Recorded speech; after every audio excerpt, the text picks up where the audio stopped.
ಎಲ್ಲರಿಗೂ ನಮಸ್ಕಾರ. ಇವತ್ತು ನನ್ನ ಹೆಸರು ಬಂದು ಗೌಡನ್ ಕೆರೆ ಅಮ್ಮ ಅಂತ ಹೇಳಿ.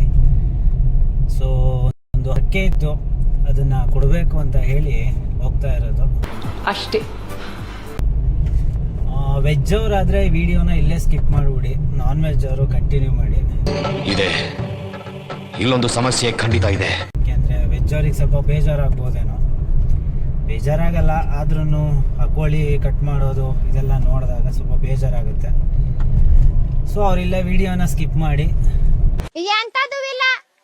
ಯಾವ್ದನ್ನ ಅನ್ಕೊಂಡಿರ್ತೀವಿ, ಅನ್ಕೊಂಡಿದ್ದನ್ನ ಆದ್ರೆ ಹರಕೆ ಕೊಡ್ಬೇಕು ಅಂತ ಹೇಳ್ತಾರೆ. ಸೊ ಅನ್ಕೊಂಡ್ರು ಅನ್ಕೊಳ್ದೇ ಇದ್ರು ಏನಾಗುತ್ತೆ ಅದೇ ಆಗುತ್ತೆ ಅಂತ ನಂಬಿಕೆ ನಂದು. ನಮ್ಮ ಮನೇಲಿ ಆತರ ಅಲ್ಲ. ಸಾಕದ್ಮೋ ಗೇಟು ಓವರ ಕುಯ್ಬೇಡ ಅಂತ ಅನ್ಕೊಂಡೆ. ದೇವ್ರನ್ನ ಕೇಳ್ಕೊಂಡು ದೇವ್ರಿಗೆ ಸ್ವಲ್ಪ ಇದು ನಮ್ಮ ದೇಶ ಅಂದ್ರೆ ಅದೆಲ್ಲರಿಗೂ ಗೊತ್ತಿದ್ರು ಕೂಡ ಎಲ್ಲರೂ ಫಾಲೋ ಮಾಡ್ತಾರೆ, ನಾವು ಫಾಲೋ ಮಾಡ್ತಾ ಇದೀವಿ ಅಷ್ಟೇ. ಅದೇ ಈಗ ಹರಕೆ ಕೊಡೋದು, ಕೋಳಿ ಕೊಡೋದು ದೇವ್ರು ತಿನ್ನಲ್ಲ ಅಂತ ಗೊತ್ತು, ಆದ್ರೂ ಹೋಗಿ ಪೂಜೆ ಮಾಡಿ ಬಲಿ ಕೊಟ್ಟು ಇದೆಲ್ಲ ಮಾಡಿ ದೇವ್ರಿಗೆ ಎಡೆ ತೋರಿಸಿ ಅದು ನಾವೇ ತಿನ್ಬಿಟ್ಟು ಬರೋದು. ದೇವ್ರು ಒಂದ್ ಪೀಸ್ ತಿನ್ನೋದು ಇಲ್ಲ, ಕಡಿಮೆನೂ ಆಗೋದಿಲ್ಲ.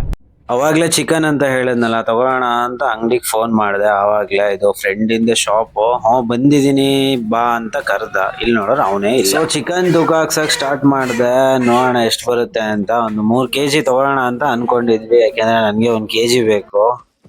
ಅಮ್ಮ ನೆನ್ನೆ ರಾತ್ರಿ ಚಿಕನ್ ಮಿಕ್ಕಿತ್ತಲ್ಲ.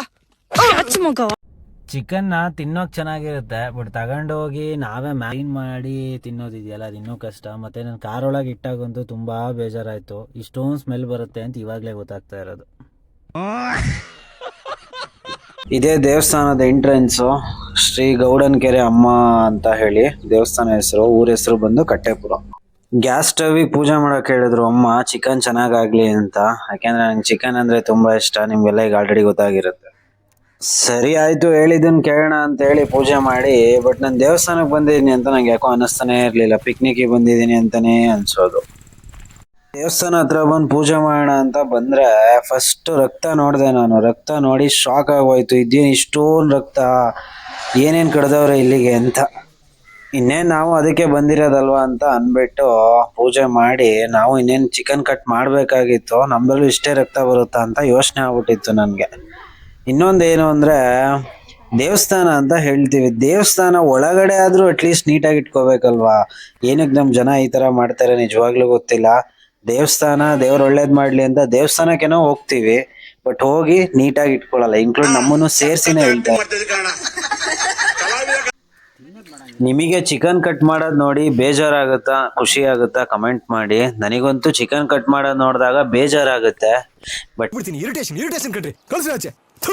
ತಿನ್ನೋಕ್ ಮಾತ್ರ ಖುಷಿ ಆಗುತ್ತೆ. ಏನು ಮಾಡಂಗಿಲ್ಲ, ಪ್ರಪಂಚ ಇರೋದೇ ಆತರ ಅಲ್ವಾ. ಈ ತರ ಎಲ್ಲ ಆಡೋದ್ ನೋಡಿದ್ರೆ ಚಿಕನ್ ಬೇಜಾರಾಗುತ್ತೆ. ಇದನ್ನೆಲ್ಲ ತಿನ್ಬೇಕಾ ಥೋ ದೇವ್ರೆ ಅಂತ ಅನ್ಸುತ್ತೆ. ಬಟ್ ಆಮೇಲೆ ಚಿಕನ್ ನೋಡಿದಾಗ ತಿನ್ನೋಣ ಅಂತಾನೆ ಅನ್ಸುತ್ತೆ. ಏನು ಮಾಡಕ್ಕಾಗಲ್ಲ, ನಾನ್ ವೆಜ್ ಅವರು. ಅದಕ್ಕೆ ವೆಜ್ ಅವರೇ ವಿಡಿಯೋ ನೋಡ್ಬಿಡಿ ಅಂತ ಹೇಳಿದ್ದು. ಅವಾಗ್ಲೇ ಹೇಳಿದ್ನಲ್ಲ, ಹಾಗೆ ಚಿಕನ್ ಕ್ಲೀನ್ ಮಾಡೋದು ಇದೆಯಲ್ಲ ಹೆವಿ ರಿಸ್ಕ್. ಅದು ಇದನ್ನ ಕ್ಲೀನ್ ಮಾಡೋದೆಲ್ಲ ನೋಡಿದ್ರೆ ತಿನ್ನೋಕೆ ಮನ್ಸ್ ಬರಲ್ಲ. ನಾವು ನಮ್ಮನೇಲಿ ರೆಡಿ ಚಿಕನ್ನೇ ತರೋದು. ಸೊ ಅದಕ್ಕೆ ಇದೆಲ್ಲ ನಾನು ನೋಡಿಲ್ಲ. ಇನ್ನೇನು ಈ ತರ ದೇವಸ್ಥಾನಗಳಿಗೆ ಬಂದಾಗೆಲ್ಲ ಯಾರು ರೆಡಿ ಮಾಡ್ಕೊಡ್ತಾರೆ, ಅಂದ್ರೆ ಕ್ಲೀನ್ ಮಾಡೋಕೆಲ್ಲ ಇರಲ್ಲ ಅಂಗಡಿ ಎಲ್ಲ. ಸೊ ನಾವೇ ಮಾಡ್ಬೇಕು. ಏನು ಮಾಡಕ್ಕಾಗಲ್ಲ ಅಂತ ಹೇಳಿ ಸ್ಕಿನ್ ಔಟ್ ಮಾಡಿ ತೆಗೆದು ಕಟ್ ಮಾಡಕ್ ಶುರು ಮಾಡಿದ್ಮೇಲೆ ಅನ್ನಿಸ್ತು, ಇನ್ಮೇಲಾದ್ರೂ ಚಿಕನ್ ತಿನ್ನೋದ್ ಬಿಡೋಣ ಅಂತ ಅನ್ಸೋದು. ಮತ್ತೆ ತಿನ್ನೋಣ ಅಂತ ಅನ್ನಿಸ್ತು. ಏನು ಮಾಡಕ್ಕಾಗಲ್ಲ, ತಿನ್ನೋದ ಬಿಡಕ್ಕಾಗಲ್ಲ, ಮನ್ಸಲ್ಲಿ ಹಂಗ ಅನ್ಸುತ್ತೆ ಅಷ್ಟೇ. ನಮ್ ತರನೇ ತುಂಬಾ ಫ್ಯಾಮಿಲೀಸ್ ಬಂದು ಅಡ್ಗೆ ಮಾಡ್ತಾ ಇದ್ರು. ಅಂದ್ರೆ ಅವ್ರು ಆಲ್ರೆಡಿ ಊಟ ಮಾಡ್ತಾ ಇದ್ರು, ನಾವು ಅಡ್ಗೆ ಮಾಡ್ತಾ ಇದ್ವಿ. ಯಾಕೆ ನಾವು ಬಂದಾಗ ಲೇಟ್ ಆಗಿತ್ತು, 3 ಗಂಟೆ ಆಗಿದೆ. ಇವಾಗ ತುಂಬಾ ಹೊಟ್ಟೆ ಹಸಿತಾ ಇದೆ. ಯಾರು ಊಟಕ್ಕೆ ಕರೀತಾರ ಅಂತ ನೋಡ್ತಿದ್ದೆ. ಈ ಒಲೆಯಲ್ಲಿ ಔಟ್ಸೈಡ್ ಅಲ್ಲಿ ಅಡ್ಗೆ ಮಾಡುವಾಗ ಬೇಗ ಅಡ್ಗೆ ಆಗಲ್ಲ, ಯಾಕೆ ಒಲೆ ಅಲ್ವಾ. ಐ ಹೋಪ್ ಈ ವಿಡಿಯೋ ನಿಮ್ಗೆ ಇಷ್ಟ ಆಗಿದೆ ಅಂತ ಅನ್ಸುತ್ತೆ. ಇಷ್ಟ ಆಗಿದ್ರೆ ಲೈಕ್, ಕಮೆಂಟ್, ಶೇರ್ ಮಾಡಿ. ಇಷ್ಟ ಆಗಿಲ್ಲ ಅಂದ್ರೆ ಡಿಸ್ಲೈಕ್ ಮಾಡಿ, ಬೇಜಾರಿಲ್ಲ. ನೆಕ್ಸ್ಟ್ ಟೈಮು ಚೆನ್ನಾಗಿ ಮಾಡೋಕ್ಕೆ ಟ್ರೈ ಮಾಡ್ತೀನಿ.